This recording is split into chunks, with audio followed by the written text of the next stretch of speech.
Hi everyone, this is Sharan. I have come across many people with diverse background asking me questions about how to learn data science. So in this video, I'm going to cover topics about learning data science. I'm going to take you through the step-by-step process in order to learn data science. Please watch till the end of this video as I will be sharing many resources and also I will be sharing the learning that are required to reach different levels of competency like basic, intermediate and advanced. So who can become a data scientist? Do you need to have an PhD in mathematics or statistics, or for that matter having a master's degree or a bachelor's degree? No, absolutely not. You don't need any of it. As long as you are willing to learn a programming language, you are willing to learn some statistics and mathematics, you are good to go. Let's start with the programming language. Most people start with either R or Python in order to learn data science. Both are equally great tools. Both has a lot of functionalities. I personally started with R. When I wanted to learn deep learning at some point in time, Python was most easier for deep learning, so I moved on to Python. Ever since that, I started loving Python and I shifted from using R to Python. So you can choose any one of these tools, Python or R. One thing to note here is currently the most popular programming language for data science is Python. So it would be better if you choose Python over R, especially if you want to move on to the advanced level of competency. It will be really helpful. So then after choosing a programming language, we need to have an IDE in order to start programming. So in case you choose Python, so the best IDE for you would be Jupyter Notebook and Spider. In case you are using R, so then RStudio is the best IDE for R programming language. Okay, so now coming to the programming language, do I need to master a programming language in order to learn data science? No, that is not required. So in order to reach the basic level of competency in data science, all you need to do is you need to know Pandas if you are using Python. So all you need to know is to start with learn about reading and writing from different sources and about some basic analysis to inspect the data and do some basic cleaning. And in NumPy, you need to learn about maybe the array creation and basic operations like addition, subtraction, multiplications. That might be really helpful. And plotting, you can maybe start with the ggplot as well as matplot library. So these two has a lot of functionalities to draw really good charts to convey your insights. And coming to the SQL, so SQL is really not necessary to start with. So especially if you are going to self-learn, then maybe SQL is not required at this point in time. But if you are working for an organization, so then knowing basic SQL queries is really helpful because when you work for an organization, most of the data would be stored in a database. So in order to work on the data, in order to get the required data, you might have to write some kind of queries. So to start with, so this is what is required for a basic, to reach a basic competency level in data science. Coming to statistics, what do you need to know in order to reach the basic level of competency in data science? So you need to definitely know how to summarize your data set. So when I say summarization, what I mean is you need to know, like, is there any missing data? What is the 50th percentile in your data if it is numeric? What's the 75th percentile, 90th percentile? Is there any outliers in your data? So this helps in understanding your data set much better. Next one is coming to the distribution. To start with, maybe it's enough to know about what's an uniform distribution as well as a normal distribution is. So when I say an uniform distribution, what I mean is let's say there are 100 students in a particular class and each one of those 100 students stores exactly the same store. So we have something like this. So this is an uniform distribution. Everyone is behaving exactly the same. So how would a normal distribution look like? So in case of a normal distribution, it would look like something like this. So in an ideal world, most of the attributes that we are after would be normally distributed.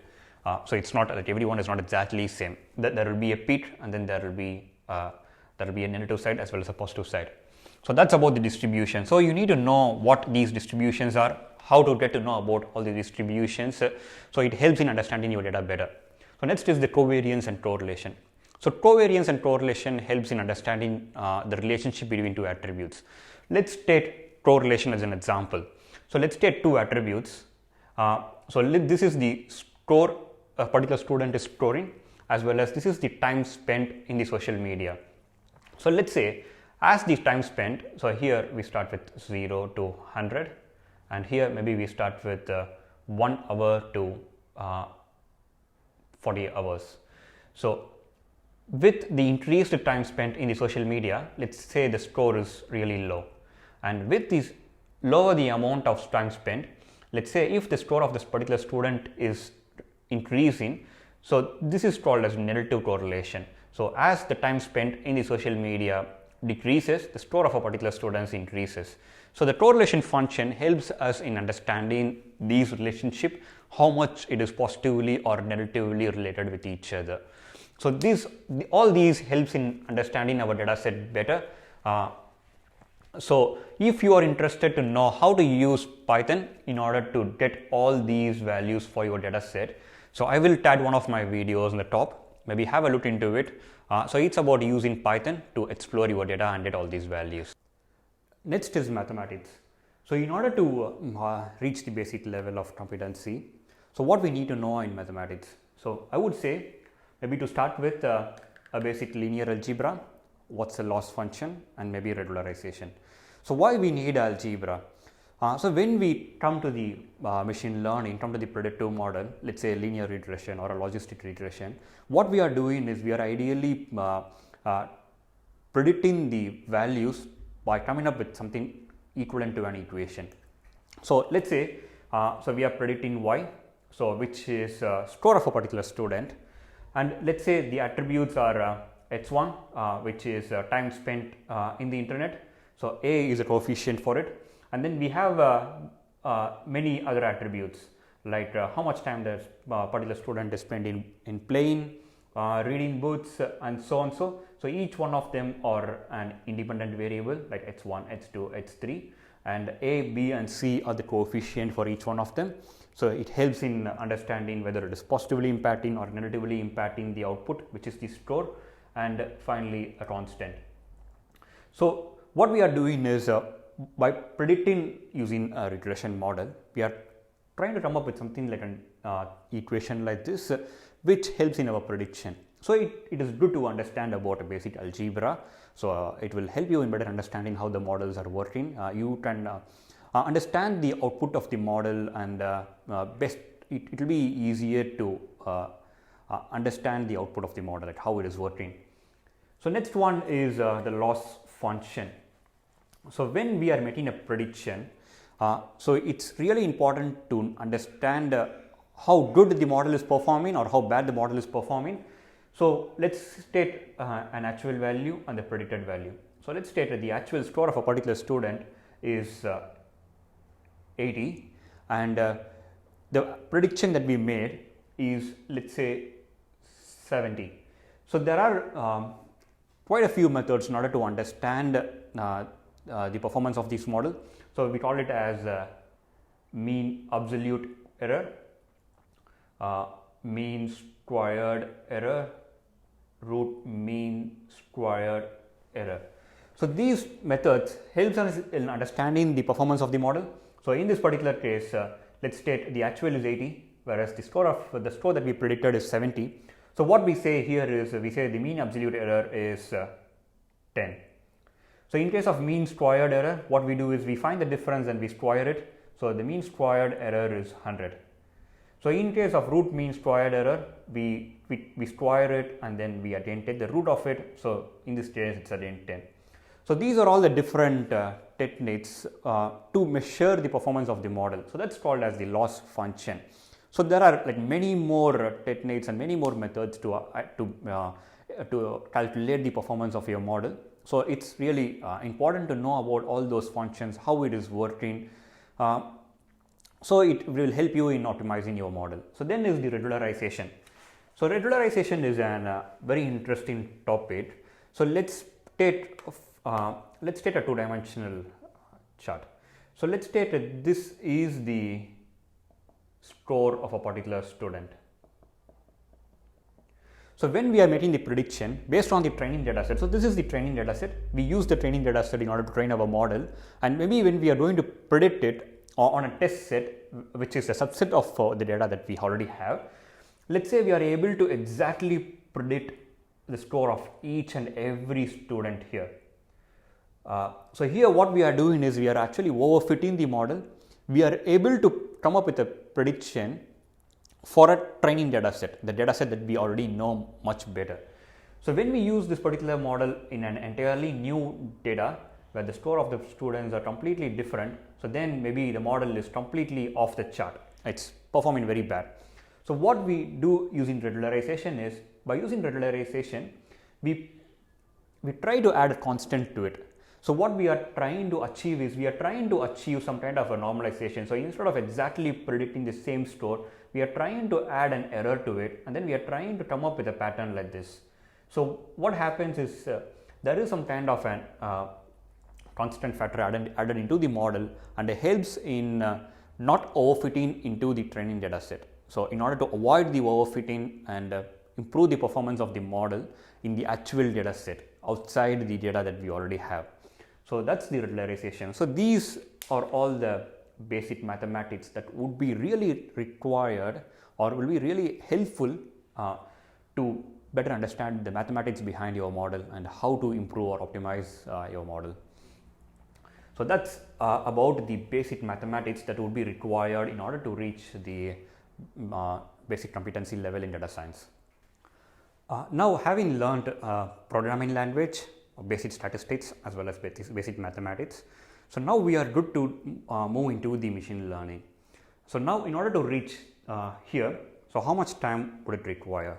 So I would say to know about the basic programming, about the topics that we have covered here, maybe roughly 4 to 6 weeks, and similarly basic statistics and basic mathematics, maybe 2 to 4 weeks. So approximately by within 2 months of time, so you should be able to have a good understanding about all these foundational topics in order to get into machine learning. So now, having understood all these things, having good understanding about a programming language and some statistics and mathematics, so now coming to the machine learning part. So in order to reach the basic level of competency, so it's good to know about the two foundations, the supervised learning as well as the unsupervised learning. So you can use a scikit-learn library in Python in order to build the predictive models. So what's the supervised learning? So supervised learning is something where we are able to supervise the model, so as the name suggests. So let's say predicting score of a particular student. So we have a historic data about the performance of the students as well as various other behavior of the students, like how much time they spent in watching TV, playing, reading, and various other activities. So we know exactly how the students behaved in the past. We use the data to make a predictive model, and we use this model to make the prediction in the future. So we are supervising the model by providing a labeled input to the model. So that's the supervised learning. So the unsupervised, on the other hand, here is so we don't know exactly about the output, like what are all the different groups that is present in the data. So what the model does is we just pass on the different inputs, like the various interest. So let's say we want to identify the students who are interested in art, mathematics, and engineering. So we know the various behaviors or what the students likes. So based on the light, what we do is we have all the students here, and here. So what we do is we group these different students into categories. So we exactly don't know, like based on the past or historic data. So based on the similarities and then the patterns, we identified the distance between each one of them, and we try to come up with these groups. So that's the clustering one. So in case of supervised learning, so you can use either linear regression or logistic regression. So if I want to predict a score of a particular student, which can range between two different number, so then we need to use linear regression. So if we want to do a classification, let's say a student would pass or would fail, so then we use logistic regression So to start with, these three algorithms would be good enough. So how to get started? So what I would say is Taddle is the best source. So there are various sample projects, the solved examples. So what you need to do is you need to just pick up an example. So it could be anything like a Titanic data set, or maybe banking loan default data set. There would be an n number of data sets available, and there would already be existing solved examples like a code already available, like either in R or Python. So all you need to know is you need to just use it, just understand each and every bit of those code and try to come up with something new. Come up with your own scripts to summarize the data and to understand the data much better, and try to come up with something new in making your own prediction, change some things, and then see how it is impacting the model. So here, in order to reach here, what you need to know is just pick up some already solved problems and then start solving it again, and just make some minor changes to it, see how it is impacting. So by that way, you will be ending up having a good understanding about data science. So you approximately in 3 to 4 months of time from now, you should be able to reach the basic level of competency in data science. So now, having a good understanding and reaching the basic level of competency in data science, so now we are moving on to the intermediate level of competency. So how to reach the intermediate level of competency?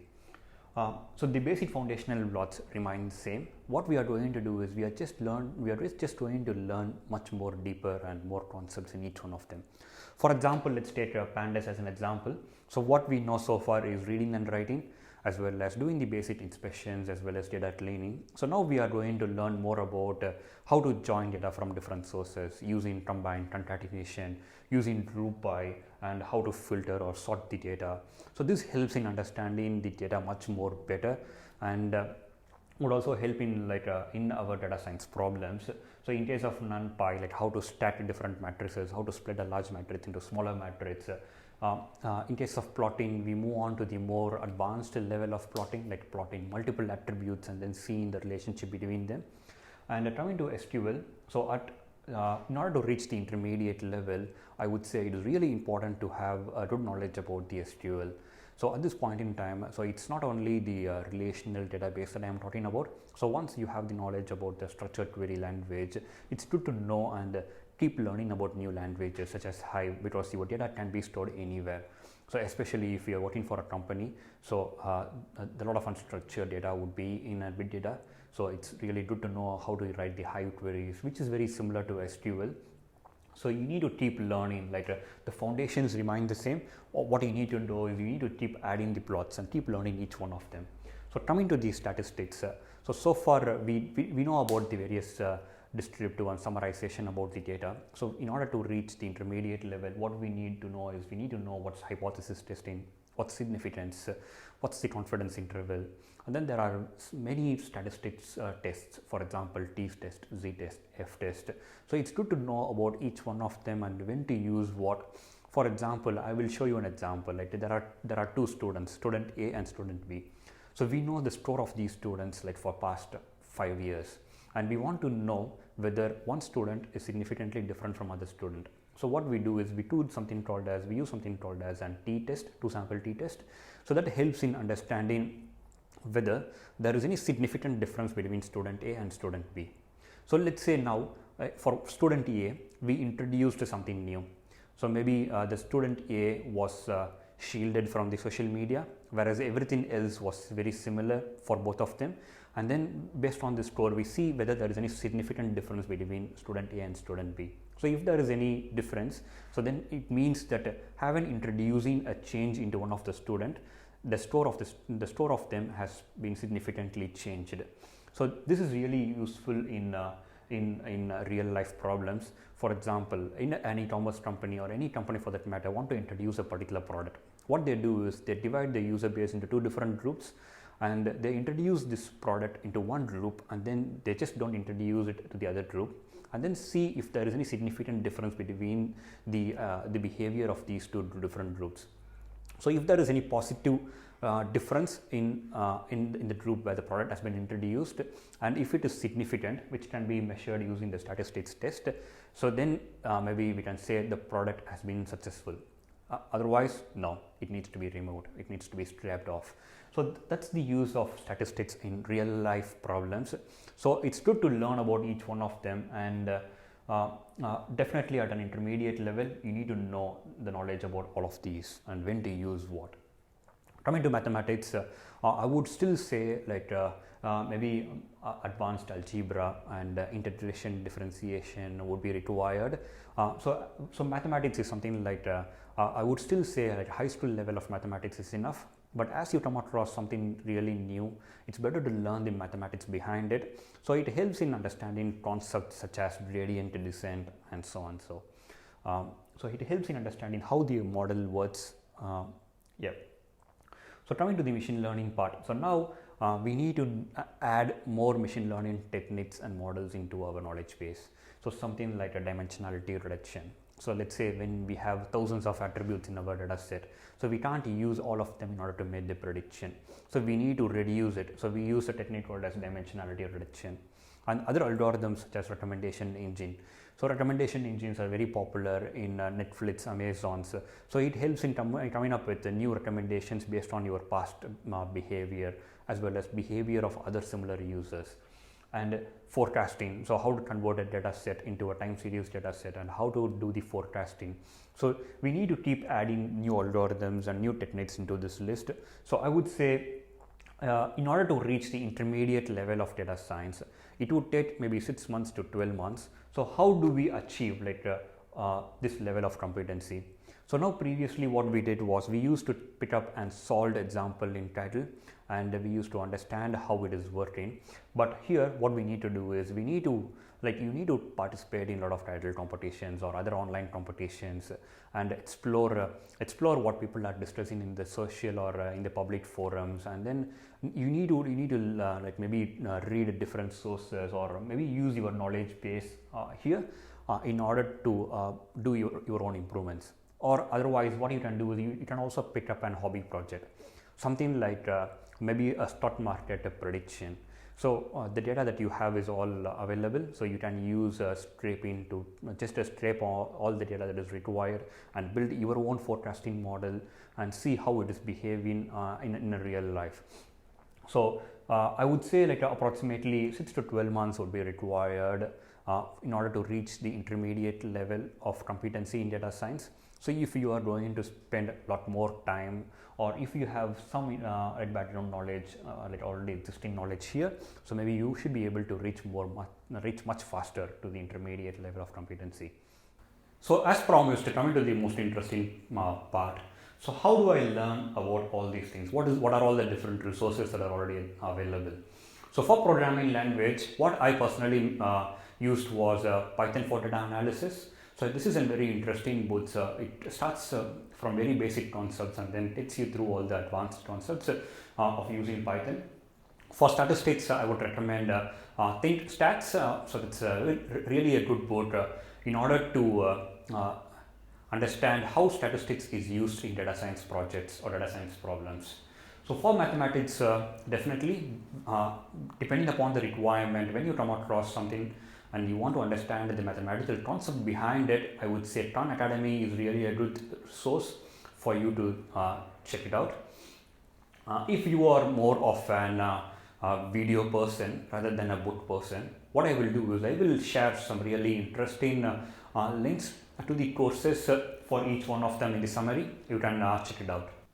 Now moving on to the advanced level of competency. So what you can do now is to the foundational blocks, you can keep learning like each of those topics and increase your knowledge base. And coming to the machine learning, you can start learning about deep learning, how to do an image recognition, how to do a natural language processing, building a chatbot, doing a summarization of the text. And by that way, you will be reaching the advanced level of competency in machine learning. And that's about learning data science. So if you liked this video and interested in similar contents, please subscribe to my channel and provide your support. Thank you.